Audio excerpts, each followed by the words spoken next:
দিয়ে না, সুবর্ণ কোনো গুরুর কাছে দীক্ষা নেবে না।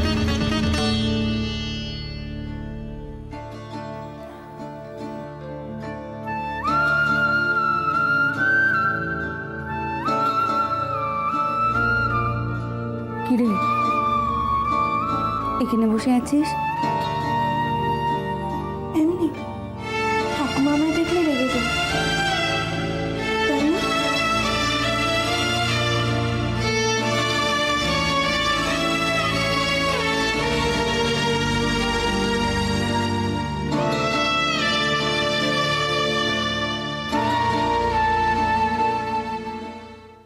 ছুটিটা সামনের মাসে আসছে,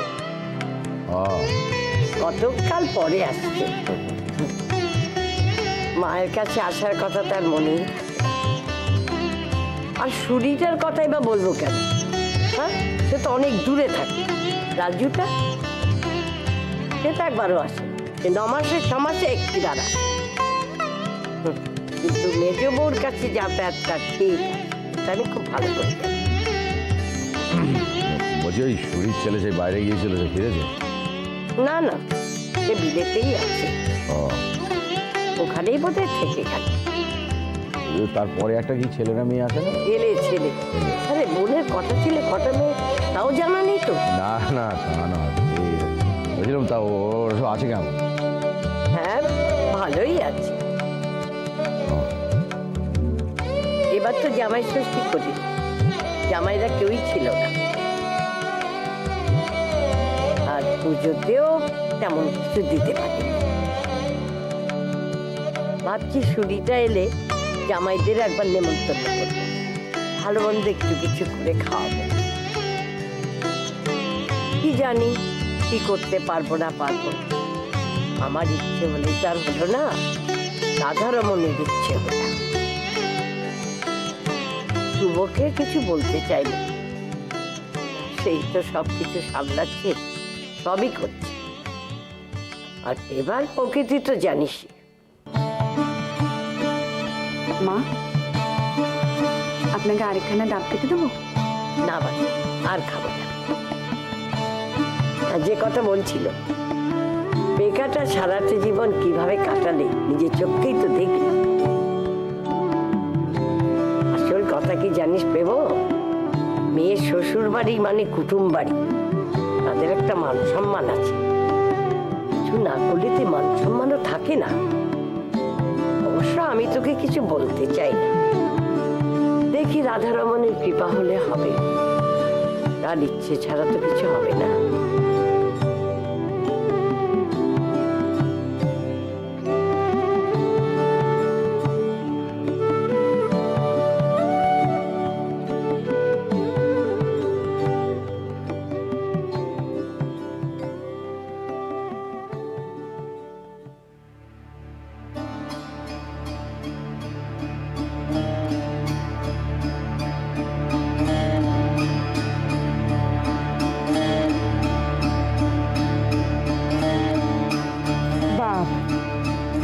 বদ্দি একেবারে ডাল বেটে বড়ি দিয়ে ফেললে?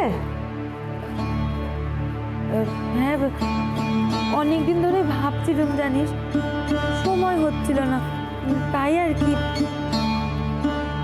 আজই মা মেজদির কথা তুললো, আর আজই তুমি একেবারে বড়ি দিতে বসে গেলে। পারো বটে। না না, সেই জন্য নয় রে। রাখো দেখি, সেজন্যে নয়, খুব জানি কি জন্যে। কিরে ছোট বউ, তুই মেজদির সঙ্গে পাল্লা দিয়ে কিছু করবি না? ঘরে নতুন আসবাবন, 7 পদে রাঁধবি না? এখন এ বাড়িতে তো মায়ের কাছে তিনি একমাত্র উদাহরণ, যার মতো আমাদের সবাইকে হতে হবে। মেজে বউ করে একেবারে হে দিয়ে মরছে। সত্যি বাবা, এই দিন রাত কানের কাছে মেজো বউ শুনে শুনে আমার যেন আর কিছু সহ্য হচ্ছে না গো। শেষদি কি করি বলো তো? আরে বাবু, মেজদি আছে মেজদির মতো, সে থাক না, সে এ সংসার ছেড়ে কবে চলে গেছে। তাকে শুধু শুধু এ সংসারে টেনে এনে আমাদের অশান্তি বাড়ানো কেন বাবু? এই সংসারে থাকাকালীন তো মেজো বউকে দু চোখে সহ্য করতে পারতেন না। এখন একেবারে মেজো বউ করে মাথায় তুলে নাচছে। কি না দুবার মালিশের শিশি পাঠিয়েছে, কটা টাকা ঠেকিয়েছে হাতে, তারপর ওই দেহ সত্যি। তোদের বলেছিলাম কি না, বলেছিলাম কি না, এ হলো মাকে বশ করা সব ছলছুটো। দেখ মিলিয়ে নে এবার আমার কথা কানা। কি বশ করলে মাকে, এমন বশ করলে যে মা কিনা এখন একা একা তার মেজো ছেলের বাড়ি ছুটেছেন। আর ছুটেছেন তো ছুটেছেন, দুপুর গড়িয়ে বিকেল হতে এলো, এখন অব্দি ফেরার নাম গন্ধ নেই। তিনি যে একা একটা বুড়ো মানুষ গেছেন, আমরা যে চিন্তা করব সেটা অব্দি হুঁশ নেই।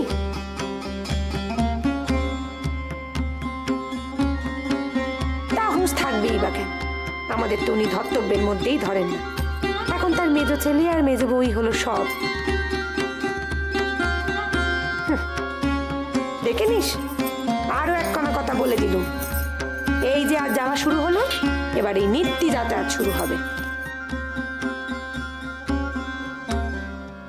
তা বাবা, এতই যখন মেজো ছেলের বাড়ি পছন্দ হয়েছে, তো সেখানে দিন কয়েক থেকে আসলেই তো পারে। তাইলেই হয়েছে, সে বেলা রাখবে না কেন? মেজদিরা তো সেদিনকে কইলো থেকে যাওয়ার জন্য মাকে। ওসব হলো গিয়ে মুখের কথা। আরে বাবা, মেজদি এ বাড়ি ছেড়ে গেল কেন শুনি? মায়ের সঙ্গে পোষালো না তাই তো। মায়ের এক দিক থেকে আলাদা হওয়ার জন্যই তো ওই বাইরে গিয়ে সংসার পায়। বেশ হয়েছে, যেমনি মাকে বশ করতে যাওয়া, এইবার মা ওই সংসারে গিয়ে কেমন লাঠি ঘোরাবেন খালি দেখ। ভালো হয়েছে, ওই লাঠি ঘোরানোর থেকে মেজদি পালাতে চেয়েছিল না, ওই লাঠির বাড়ি এখন মেজদির মাথা থেকে। ভালো হয়েছে।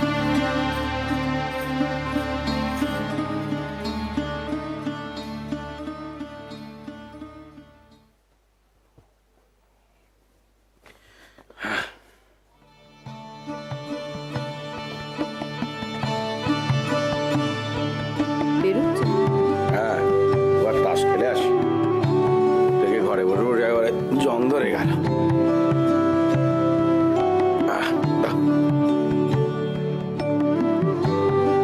দিলে তো টাকাখানা খসিয়ে, নিজে রোজগার করলে বুঝতে পার। মায়ের একখানা মন হয়েছে জামাইয়ের জন্য কিছু করেনি, সেই জন্য কথাখানা তোমাকে কয়েছে, বুঝলে না? এটা আমাকেই বুঝতে হবে, অন্য কেউ বুঝবে না। মা হয়তো ভেবেছেন নিজের বোনেদের জন্য এটুকু করার মন তোমার আছে, আর যার সামর্থ্য আছে তার মন নেই, এ তো তুমিও জানো। মন আমারও নেই মেজো বউ, যে যা সব নিজের জমিতে শেকড় গেড়েছে।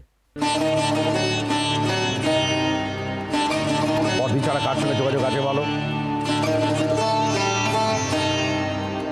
সে কথাটা না পরের বার মাকে জানিয়ে দিও, তিনিও তার সাত কান আর মুখ ফুটে কইবেন না।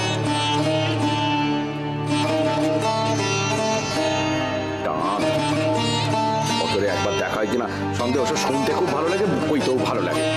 কার কটা ছেলে মেয়ে তাই মনে নেই।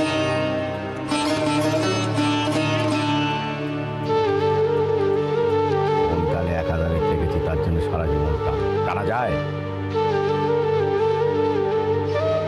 এই কথাখানা যদি তোমার ছেলেরা তাদের বোনেদের নিয়ে কয়, সে তো বলবেই, সেটাই তো স্বাভাবিক। তোমার মতো করে ভাবতে গেলে তার এই জগৎ সংসার চলে না। যে বড় বড় কথা বলছো, তোমার দাদারা তোমার কটা খবর রেখেছে?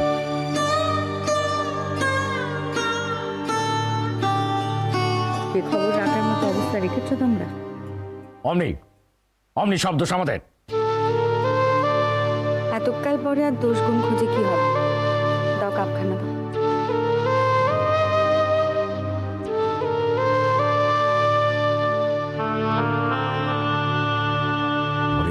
মায়ের শখ আহ্লাদের কথা তো খুবই বুঝেছে। মাঝে দরকারি কথাখানা বললো, সেটাতে একবার মন দাও। কোন কথা? পারুর বিয়ের কথা।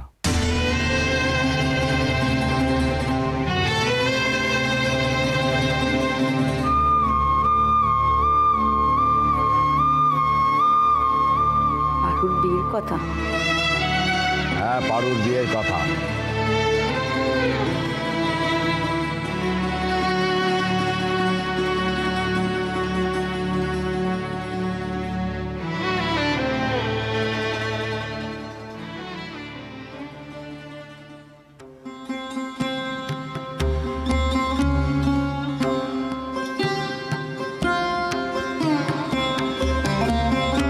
তো মা যে এত ঘটা করে মেজো ছেলের বাড়ি গেল, কি খাতিরটা পেল? হ্যাঁ? ও খেল দেখালো বটে মেয়ে। মায়ের একেবারে আদরে দুলাল হয়ে উঠেছে, বুঝলে? ওই, নাও এবার মেজো ছেলে আর তার পরিবারের গুণকীর্তন শুনো।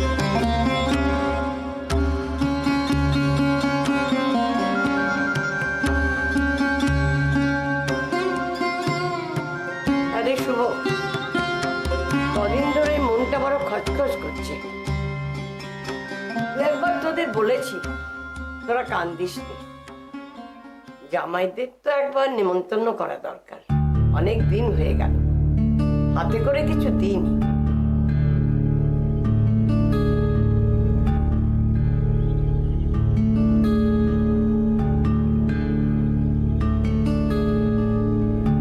মা, বলছিলাম এখনই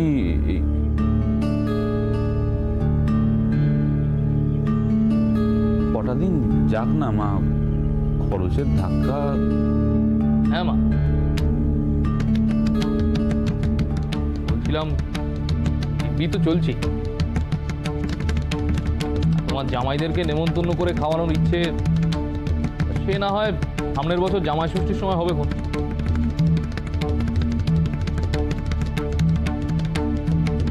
সামনের বছর জামাই ষষ্ঠী, সেটা অনেক দিন। আর তাছাড়া জামাই ষষ্ঠীতে সব জামাইকেই যে পাবো তারও তো ঠিক নেই। সুরীরা এখন কলকাতায় আছে, ওরা থাকতে থাকতে সবাইকে একবার বলে দেন আসবো।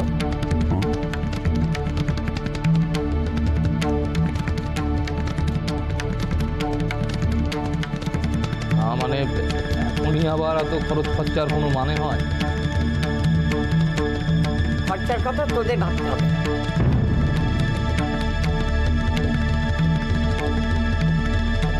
তার মানে? খরচার কথা তোদের ভাবতে হবে না। তার মানে? আজ কথায় কথায় কথা কানা পেপকে বলেছিল, কখন বলেছিল সে আমার খেয়ালও নেই। ও মা, আমাকে গাড়িতে বসিয়ে ভাড়া টাড়া সব মিটিয়ে দিয়ে আমার হাতে টাকা গুছিয়ে দিল। বললে যে তুমি জামাইদের খাতির করতে চাও, তোমার প্রাণ যেমন চায় তেমন করো।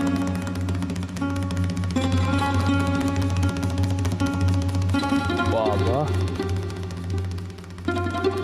ও মা, এ বুঝি ঠিক হচ্ছে না। দেখো, ওরা তো মাসে মাসে একচোট খরচা দিচ্ছে, তার উপর আবার তারও তো সংসার আছে মা। এই এতগুলো খরচাপাতি গেল। সে কথা কি আমি বলিনি? আমি তো পেবুকে বললাম, দেখ মাসে মাসে তো এত করে টাকা দিচ্ছিস, তার উপর আবার শুনলে না তো টাকা না নিয়ে কি করবো বল? তুমি বা হঠাৎ কেন মনের কথা তার কাছে বলতে গেলে? আমি তো বাবু তোদের বৌদির মতো পেটে কথা চেপে রাখতে পারি, বুঝলি?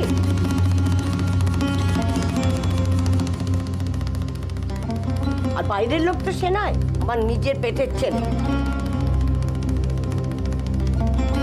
আর তাকে কি বলবো না বলবো তোদের কাছে কি জবাবদিহি করতে হবে না? বলেছি বেশ করেছি। তবে আর চিন্তার কি আছে? এবার থেকে সংসারে টানাটানি পড়লে। এই বেকা, থাম তো। কেন ওকে থামাচ্ছ কেন? ও তো কিছু বলেনি। বলি মেজদার টাকায় গিয়ে সংসারখানা চলছে?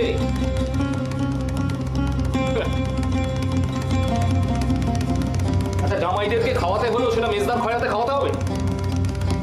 আর মা, মেজদা তোমাকে অপমান করে বাড়িখানা ছেড়ে চলে গেল, তারপরেও মেজদার কাছ থেকে হাত পেতে টাকা না, তোমার গায়ে লাগে না? না বাবা, লাগে না।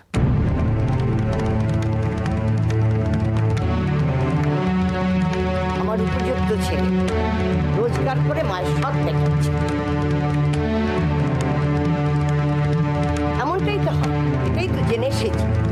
এতে যদি তোমার কিছু মনে হয়, আমার কিছু করার নেই।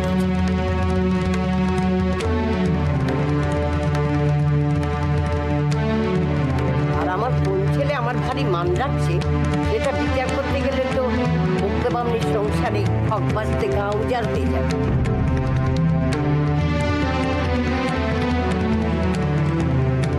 শুভ, টাকাটা তোর কাছে যত্ন করে রেখেছিস, আর শরীর থাকতে থাকতে ওদের সকলকে একবার দেখতে হবে।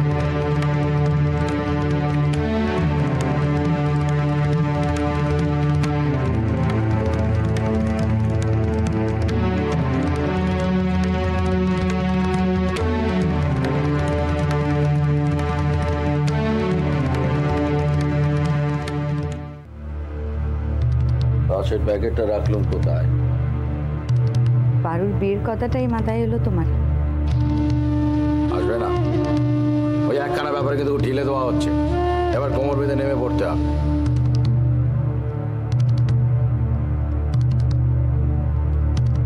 পারুর বিয়ের সময় এখনো হয়নি। হয়নি? সেই এক কথা, আমাদের বাড়ির এত বয়স অব্দি কোন মেয়ে আইবুড়ো থেকেছে? ছোট ঠাকুরজির বিয়ে অনেক দেরিতে হয়েছে। সেটা রূপ গুণের কল্যাণে। ফারুক তো আর তেমন নয়। যাই। আর পারুর লেখাপড়া? পড়া ওরে গলার কাটা আমার উদ্ধার হলে আমি বাঁচি। ও কারুর গলার কাটা নয়। তো জানি জানি মারলো, আমিও মেয়ের বাবা, আমার মাথা ঠিক থাকে না।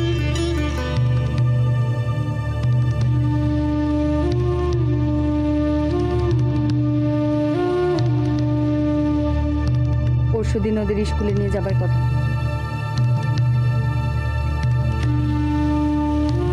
আর স্কুল টিস্কুল নয়, মা যা বললো তাতে তো আমার বুকের ভেতরটাকে গুড়গুড় করছিল। আমরা এতদিন নাকে তেল দিয়ে রয়েছি, আর এমন তো নয় যে এখন মা রয়েছে সবসময় কানের কাছে মনে করিয়ে দেবে। আর তুমিই বা কেমন? ওসব স্কুল টিস্কুল এখন ওসব ডাউন করেও বারোটাকে এবার ঘাট থেকে নামাতেই হবে। পড়ার ব্যবস্থা করতেই হবে।